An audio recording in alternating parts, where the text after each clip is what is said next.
Hello, everybody. Welcome to the chair. We're going to do the NFL preview of week. Is it already weeks? Damn, it's already week 6. Is that right? And we had a game, as you're seeing this on Thursday night. You'll probably see it Friday morning, I guess, if you're watching. We had a Thursday night game with the New York Giants, 2-4, headed up to Foxborough to play the New England Patriots, who were 5-0. Giants were 2-3 at the time. This game was pretty close at the start. It was 21-7 at the half, and then 21-14 surprisingly. And then the third quarter, nobody scored, and then Patriots ran away with it. Scored 14 in the fourth. The final ended up being 34-14 New England as they improved to 6-0. The Giants to 2-4. At Gillette, another home win for the Patriots. People said Brady did not have a great game. He didn't throw for a touchdown. He did throw a pick, but he got a rushing touchdown in the game. He did throw for 334 yards. Only he completed 10 passes. For Brady, he had 2, what I want to say, goal line rushing touchdowns. He went right over. For Sonny Michel, who had some breakout runs, he had 86 yards with no touchdowns. Bolden had the touchdown. For the Patriots receiving, it was Julian Edelman, who was a game-time decision. And he obviously played, thank God, for my fantasy team, at least. He had 9 receptions for 113 yards, no touchdowns. For Daniel Jones, it's another learning lesson, and what better way to get it from Tom Brady and the Patriots? Someone far superior, I guess. Jones threw for 161 yards, 1 touchdown, but 3 picks. Those were costly. Hillman in place of Barkley, 38 yards on the ground. Golden Tate, who's back, of course, from suspension, had 102 yards receiving 6 receptions. Tate was back last week as well, and it was great to see him again play. Defensively for the Giants, they picked up a fumble, covered it for a touchdown. And that was Golden. Yeah, Golden on. No, who was that? Let's get the name right. Anyway, they said Brady didn't play a great game, but maybe he didn't need to. Not against the Giants. So save it for someone who really needs it, I guess. But yeah, it was Golden who got it for the New York Giants. Turned it all the way over. So nonetheless, it was an easy win for the New England Patriots as Tom Brady did mention I could still push a pile a couple of yards after all these years. He got those 2 touchdowns he's referring to. So that was pretty cool to see. It was old school playoff Brady in those moments where he did reach over sometimes for the touchdowns. Now let's go to Sunday. If you're out here on the West Coast and you're fiending for some football and you can't wait till 10 a.m. for some reason, we might have a good game in London, the second London game in a row, as the Raiders beat Chicago. I'll do the Raider preview pretty soon on the next episode of The Chair, but Carolina and Tampa Bay play in London at 6:30 on Sunday morning. So if you're up, if you got coffee, you got waffles, pancakes, tea, biscuits, whatever, eggs, chorizo, I'm getting hungry now, gang. That'll be a game for you to see. In Carolina, well, They have Kyle Allen. He can. He has tough shoes to fill, no doubt. But he's doing okay in place of Cam Newton. And there's always a thing where Cam Newton, again, he's missing another game. Um, what are you going to do? Do you go with the hot hand of Allen? Or do you put in Cam, who's rested, who's been injured? And that's a tough decision for Ron Rivera to make as he's on the hot seat. So that would be very tough. What will come out of that? In the London game, can McCaffrey run for yards against Tampa Bay defense? Um, with Tampa Bay, you're looking at them and you say, hey, Jameis, he's playing pretty well so far this year. He's not doing so bad. He's got a signature win against Los Angeles. He's doing very well. It's a 2-3 record with the Bucks, but hey, they're only a game out of first, so you know uh, anything can happen as long as I guess New Orleans doesn't go off and keep winning. But wild card Tampa Bay, you might have that fever after the quarter of the season gone, but who knows? The buys I wanted to mention for this week was the Raiders, the Colts, the Bills, and the Bears. So let's go to the Sunday games, the early ones. And this one here, it's the Texans going to Kansas City to play the Chiefs. We all know, and we saw the blueprint of how to beat the Chiefs on last Sunday Night Football with Colts shocking Kansas City at Arrowhead. The Colts played their fashion. They didn't let the Chiefs play their game.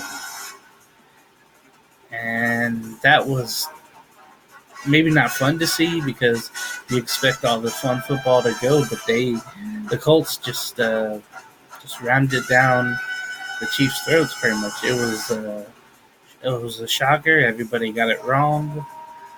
The Colts had a game plan and he stuck to it. And you wonder if Houston has something like that with their ball club. And if that is the case, you want to see J.J. Watt make an impact on the game. Remember, Pat Mahomes is hobbled. He has the ankle problem, but he will play. And it'll be interesting to see how he moves. And if they could get their running game going, Kansas City should win this game. But Deshaun Watson, you look at the other side of things with the Houston offense. He has the thing with Fuller going, but Hopkins is not getting the ball. He's either getting doubled or the attention is on him that who's ever playing on him is doing a great job. So I expect I'm going to pick Kansas City to win, but we'll see with that one. Another great game, I think, would be a pair of second-place teams in their divisions, respectively. The Seahawks going to Cleveland. And this will be another game I'll be watching. Seattle, you get. I would give Russell Wilson MVP at the moment, like Todd Mesky said in his the Grinds preview of their recap and preview of this week. It's a quarterback-driven league, and the MVP award is a driven position to get MVP. So, with that being said, I would give it to Wilson on that, and because of the record 4-1, you could give it to McCaffrey because he's having great numbers on a team that needs it. But you could say, hey, they're only their record is 2-3. No, 3-2, I should say. So if you would lean closer to Wilson on that. Anyway, if he does that again, Russell Wilson, they're going to easily beat Cleveland. Cleveland they're just in shambles right now, and maybe it's expected, maybe it's not. But there was all this hype on them. Expect the crowd to get on them if they trail, if they lose, if they're losing, they're trailing in the game. Expect the dog pound to be booing, not wooing, not barking, but booing. Uh, Mayfield, Landry, Chubb, their defense, Odell. There will be some impatient people there, as they haven't won much in a while for the Brown fans. Um, if Chris Carson could continue to do his thing on the ground for Seattle and mix it up with passing, and Russell does his little thing, twirls around, gets away from everybody, and throws a missile, I could see Seattle coming up with the road win. Yeah, I'll pick Seattle on that. Okay, the next game, Cincinnati, Baltimore. Uh, Cincinnati has yet to win a game, and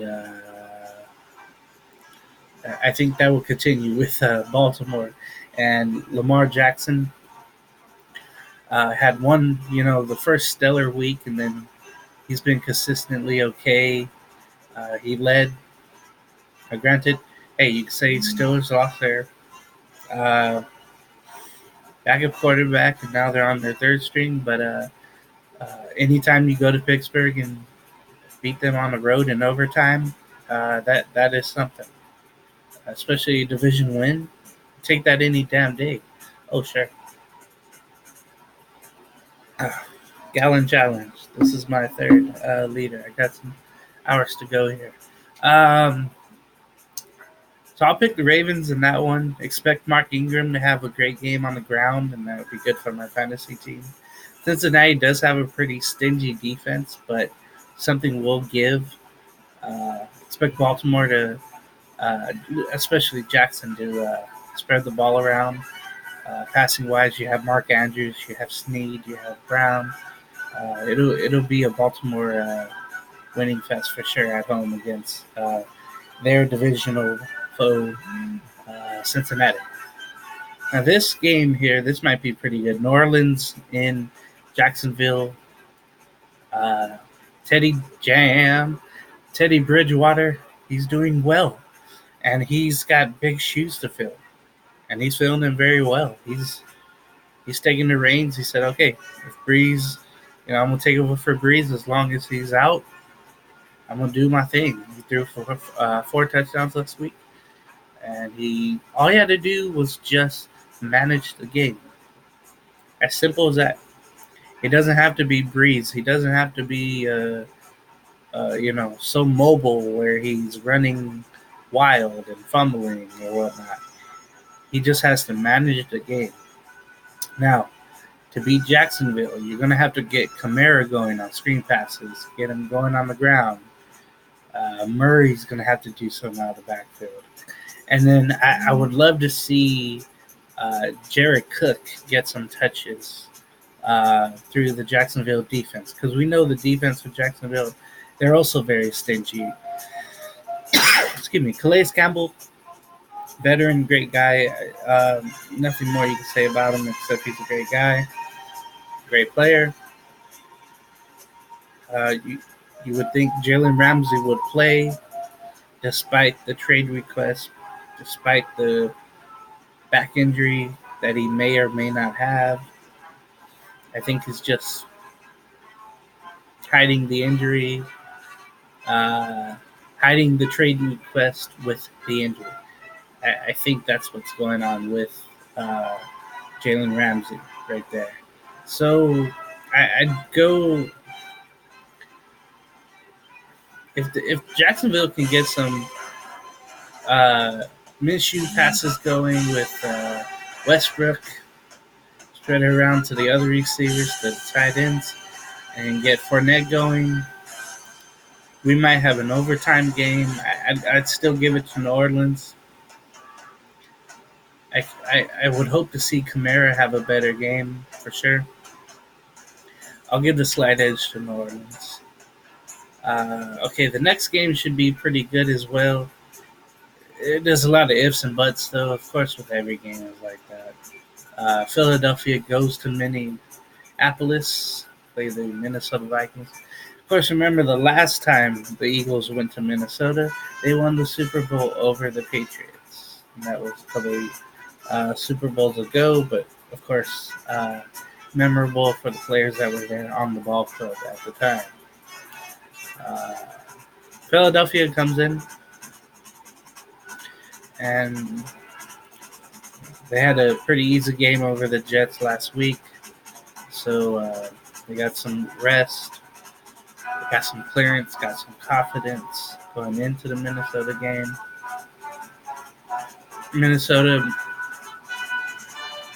won last week and also played the other New York team and had a same thing pretty much, despite all their turmoil, disruptions, uh, maybe trade requests by Diggs, but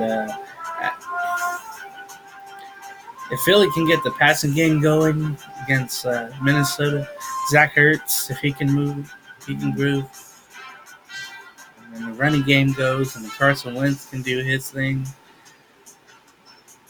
Maybe Philadelphia could win, but I don't know. I don't know about that. Minnesota, you want to show good against your at home. You want to be good. You want to make it look like seems like nothing bad is going on. Like everything's fine. So I know Kirk Cousins have had a great showing. Wants to keep going. Adam Thielen balling out. Diggs look to get touches. Be nice to see Kyle Rudolph get some passes his way as well. But we'll see about that because he hasn't done much this year, honestly. The bright spot for Minnesota all year has been Dalvin Cook. He's been amazing. I put him in that MVP top 5 for sure. This game, though, this might be an overtime game as well, or it'll come down to a field goal attempt.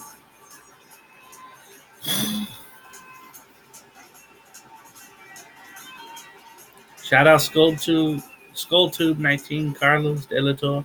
I'll go Minnesota on this. Yeah, I'll go Minnesota. I see them winning. Next game, a pair of teams that haven't won a game yet. The miserable bowl, I'll call it. Washington goes to Miami. Of course, Jay Gruden now has been fired, and it was a long time coming for sure. And you know, it just had to happen. But yeah, he's part of the problem. But I also feel like the president is a problem. The owner is the problem. There's a lot of problems on the Washington Football Club right now. And Keenum will start for the Washington team, but I feel like if they started Haskins against Miami, I think that would give them some confidence, but they aren't. I think if you draft someone that high, and you should play him. You should start him to see what he has. I mean, you're not going to the playoffs. You're 0-5. So I don't get what's going on with the Washington team, but we'll see what happens. Miami, Josh Rosen will start for the Dolphins, but it'd be great to see the running game with Drake going and the defense get some stops.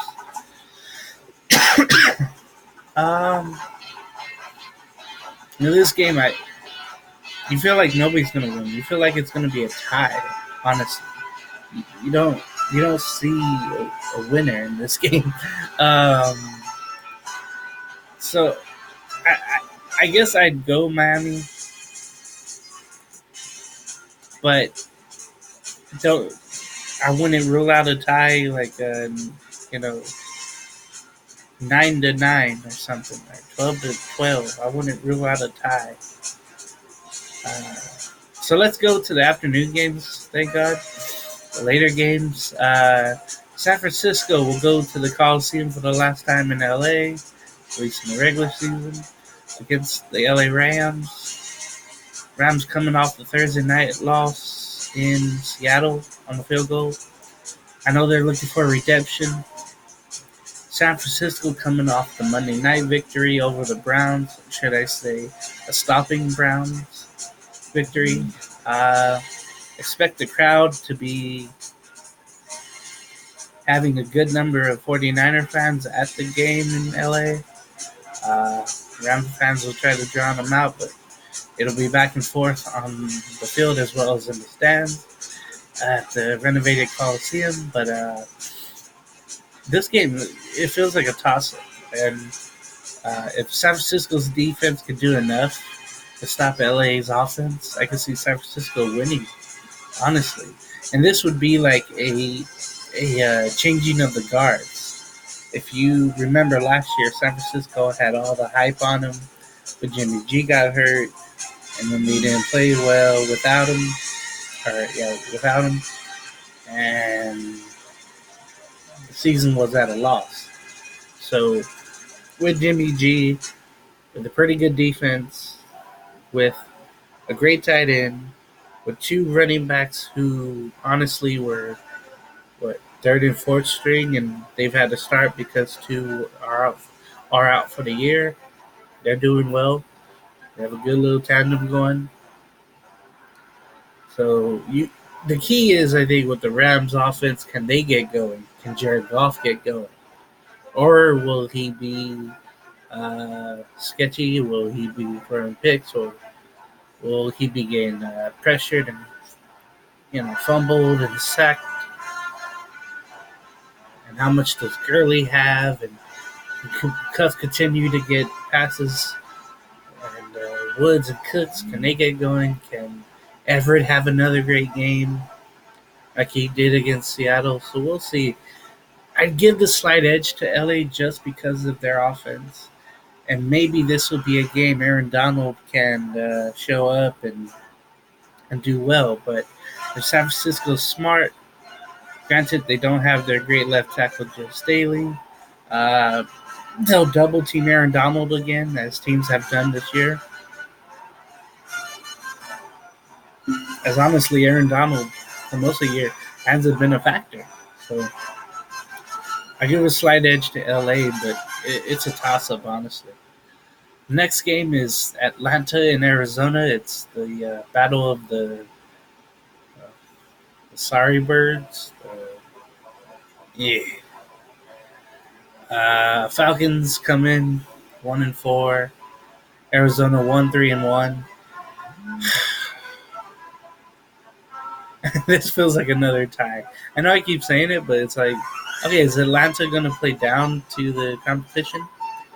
Will Kyle Murray, after getting his first win in Cincinnati, show,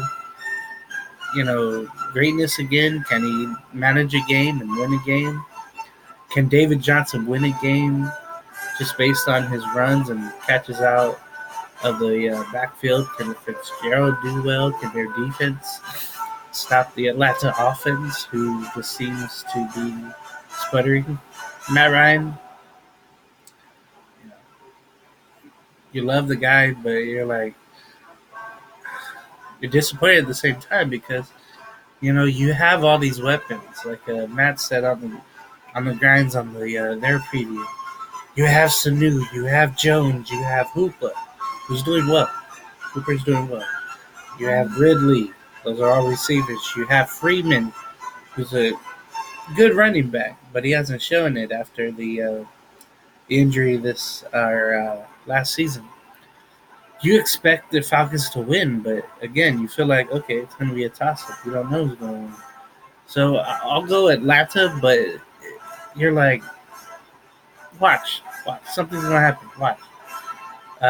So I'll go Falcons slightly.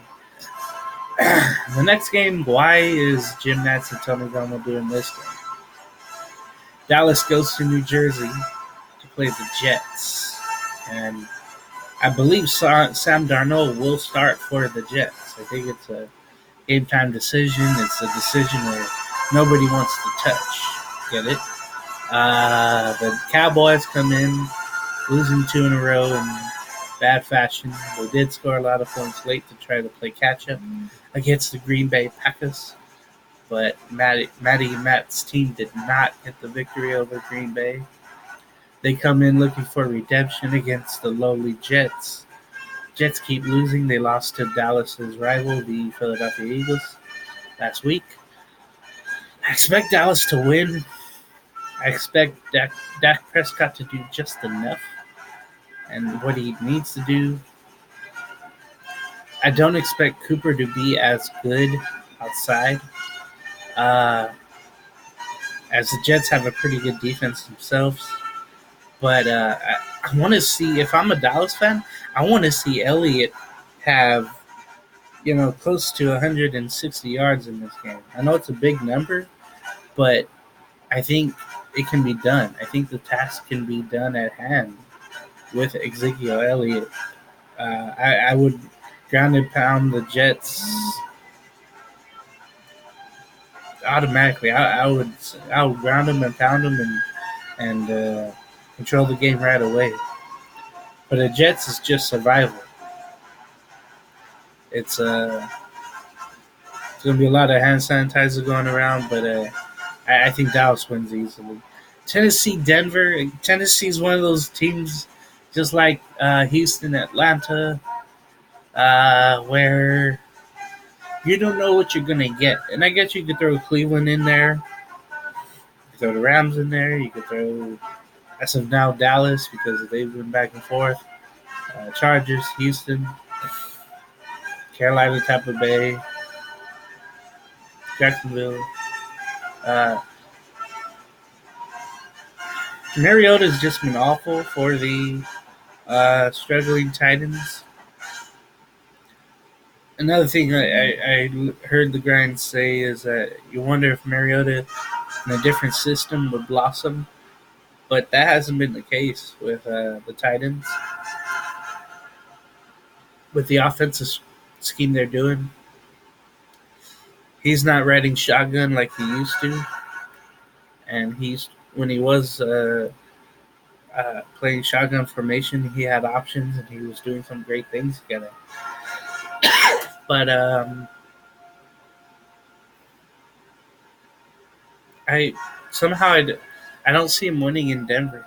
I see Denver with Philip Lindsay and their rushing attack. Granted, Tennessee has a great defense.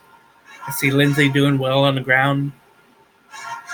Maybe Joe Flacco and Sutton and hook up again and score. Their confidence should be a little high, beating the Chargers in Carson last week. So that would be fun to see. I'd go Broncos, but this game feels like a toss-up. Yeah, Broncos over Tennessee at Mile High, or whatever they call it now. Sunday night game, which should be interesting.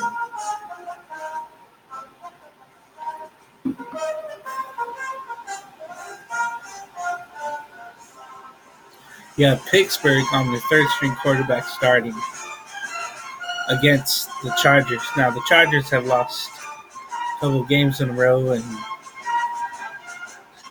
it's all been just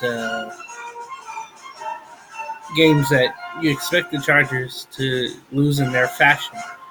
You don't think it's going to happen, but then you realize who it is, and they do. Pittsburgh's 1-4, Chargers 2-3. But the funny thing I think about the Chargers is that, hey, they can easily get the victory. They just control the ball, get some running games going, get the pressure on the rookie quarterback, Devin Hodges, will make his first ever start. And I forgot the name. I had to look it up. If the defense can have a great day, great night, it'll be banner day for the banner night for the Chargers. Banner. uh, I see the Chargers winning, but it won't be as easy because they won't have the crowd behind them. The crowd will be, you know, black and yellow, as the song goes.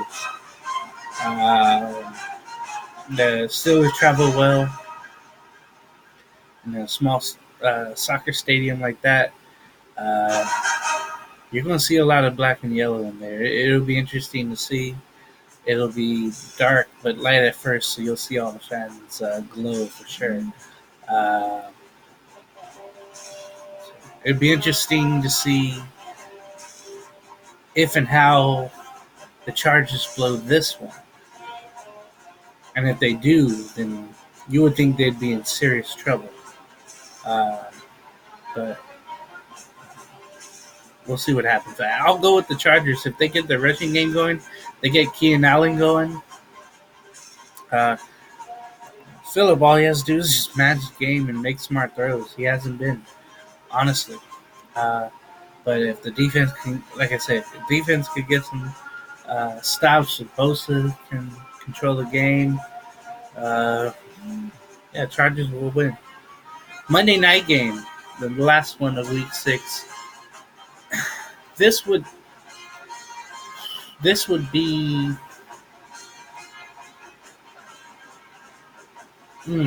Detroit goes to Green Bay. Green Bay, you saw, had a great game at Dallas. And I know they want to carry that momentum home with them. Detroit came off a bye feeling good. 2-1-1. Green Bay's 4-1.